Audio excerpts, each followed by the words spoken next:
Due to the long walk, Dom's leg pain had worsened, but they had no choice. Their truly terrifying journey was only just beginning. Luke wanted to climb a high peak to see how large the forest was and how far they still had to go. But as soon as he reached the top, he saw something strange in the distance. Terrified, he ran back and told his friends. Dom dismissed it as a joke, saying Luke was just trying to scare everyone. Luke, forced to prove himself, lifted his shirt and showed the deep claw marks on his chest. He said, "Asterisk, I think something is following us." Asterisk. Now they had only one option: get out of this forest as fast as possible. But the forest was far larger and more terrifying than they had imagined. By nightfall, they still hadn't made it out. For safety, they decided to camp there and wait for morning. Just as Luke lay down in his tent, strange sounds came from outside. At first he assumed it was his friends, but when he peeked out of the tent, something else was there entirely. Mysterious shadowy figures stood in the darkness. Then a white light flashed,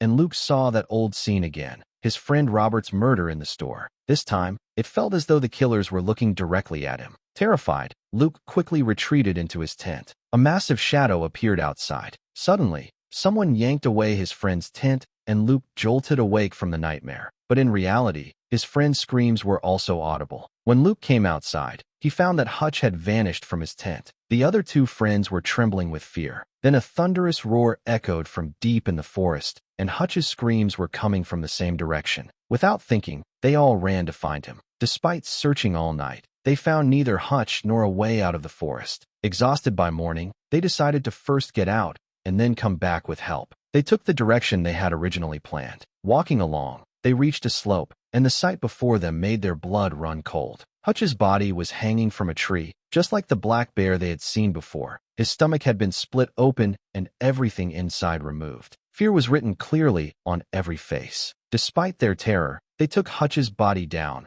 retrieved his compass and map, and covered his body with tree branches. Just then, in the distance on a hill, they spotted a shadow, the very dangerous creature that had been following them. After half a day of walking, they reached a high peak. Luke looked out to the edge of the forest and joyfully told his friends they were close. But then his eyes fell on the compass in his pocket. It was now pointing correctly. However, something else was notable. A fire was burning at the base of the hill. As Luke was explaining all this, he noticed Avi searching for something. Suddenly, a massive creature grabbed Phil and dragged him into the forest. Luke chased after, but found only a flashlight on the ground. Phil had vanished. As he picked up the flashlight, a sound came from behind. In the torchlight, he saw Dom hiding behind a tree. Dom told him that a creature had dragged Phil away. Now only Luke and Dom remained. They decided to flee as fast as possible. Running along, they found an illuminated path